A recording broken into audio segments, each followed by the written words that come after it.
புதுக்கோட்டை ஆலங்குடி அருகே மகனின் கழுத்தில் கத்தியை வைத்து பெண்ணிடம் தாலி செயின் உட்பட 8.5 சவர நகைகள் கொள்ளையடிக்கப்பட்ட வழக்கில் 5 பேர் அதிரடியாக கைது செய்யப்பட்டனர்.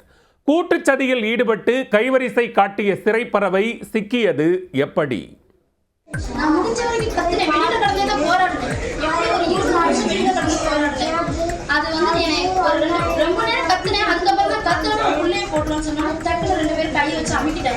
அப்புறம் ஒருத்தர் இங்க கையையும் பரப்பரன்னு இழுத்துட்டே வந்துட்டாங்க.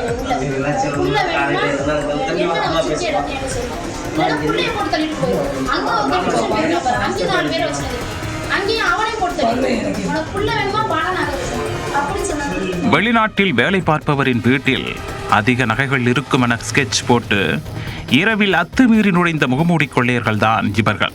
கிடைக்கும் நகைகளை பங்கு போட்டு கல்லா கட்ட திட்டமிட்டவர்களுக்கு சிறை விருந்து வைக்கப்பட்டுள்ளது. நடந்தது என்ன? புதுக்கோட்டை மாவட்டம் ஆலங்குடி அருகே பள்ளத்தி விடுதி கிராமத்தைச் சேர்ந்தவர் நீலகண்டன். இவருக்கு வித்யா என்ற மனைவியும் 9 மற்றும் 6ஆம் வகுப்பு படிக்கும் 2 மகன்களும் உள்ளனர். நீலகண்டன் வெளிநாட்டில் பணியாற்றி வருகிறார். கடந்த ஜூன் மாதம் 22ஆம் தேதி இரவு 9ஆம் வகுப்பு படிக்கும் மூத்த மகன் டியூஷன் சென்ற நிலையில் வீட்டில் 6ஆம் வகுப்பு படிக்கும் மகனுடன் வித்யா இருந்திருக்கிறார். அப்போது முகமூடி அணிந்து கொண்டு வந்த 7 பேர் கொண்ட கும்பல் அந்த வீட்டிற்குள் புகுந்திருக்கிறது. அவர்களை கண்டதும் தாயும் மகனும் அதிர்ச்சி அடைந்திருக்கின்றனர். சுதாரிப்பதற்குள் கொள்ளையர்கள் சிறுவனின் கழுத்தில் கத்தியை வைத்து கொலை மிரட்டல் விடுத்திருக்கின்றனர். வித்யாவின் கழுத்தில் இருந்த தாலிச்செயின் உள்ளிட்ட 8.5 சவரன் தங்க நகைகள், ஆண்ட்ராய்டு போன் மற்றும் 30,000 ரூபாய் ரொக்க பணத்தை அந்த கும்பல் கொள்ளையடித்துச் சென்றிருக்கிறது.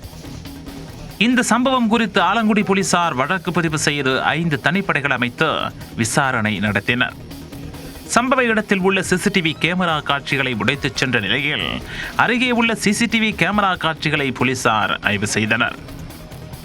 அதன் அடிப்படையில் புதுக்கோட்டை தெம்மாவூர் கிராமத்தைச் சேர்ந்த ராஜேஷ், பேரரசு, செபாஸ்டின், சூர்யா மற்றும் பள்ளத்தி விடுதியைச் சேர்ந்த இளைஞர் ஆகிய 5 பேரை பிடித்தனர். கைதானவர்களிடம் போலீசார் நடத்திய விசாரணையில் 28 வயதான இளைஞரின் மீது பல்வேறு குற்ற வழக்குகள் நிலுவையில் இருப்பது தெரிய வந்தது. இவர் சிறையில் இருந்தபோது ராஜேஷுடன் பழக்கம் ஏற்பட்டிருக்கிறது. வெளியே வந்த பின்னர் இருவரும் சேர்ந்து வெளிநாட்டில் வேலை செய்பவரின் வீட்டில் கொள்ளையடிக்க திட்டமிட்டிருக்கின்றனர். அதில் கிடைக்கும் நகைகள் மற்றும் பணத்தை பங்கிட்டுக் கொள்ளவும் அவர்கள் முடிவு செய்திருக்கின்றனர். பின்னர் சம்பவத்துக்கு 2 நாட்களுக்கு முன்பு பக்காவாக ஸ்கெட்ச் போட்டு 7 பேர் கும்பல் கைவரிசை காட்டியது விசாரணையில் தெரிய வந்துள்ளது. இதை அடுத்து குற்றச்சரித்திர 17 குற்றவாளி இளைஞரன் உள்ளிட்ட 5 பேரையும் கைது செய்த போலீசார் அவர்களை நீதிமன்றத்தில் ஆஜர்படுத்தி புதுக்கோட்டை மாவட்ட சிறையில் அடைத்துள்ளனர். மேலும் இந்த வழக்கில் தொடர்புடைய எஞ்சிய குற்றவாளிகளை கைது செய்யும் பணியில் போலீசார் தீவிரம் காட்டி வருகின்றனர். இரவில் வீடு புகுந்து சிறுவனின் கழுத்தில் கத்தியை வைத்து அவரின் தாயிடமிருந்து தாலிச்செயின் உள்ளிட்ட 8.5 சவரன் தங்க நகைகள் மற்றும் ரொக்க பணத்தை கொள்ளையடித்துச் சென்ற முகமூடி கொள்ளையர்களில் 5 பேர் கைது செய்யப்பட்ட சம்பவம் ஆலங்குடி பகுதியில் பரபரப்பை ஏற்படுத்தியிருக்கிறது.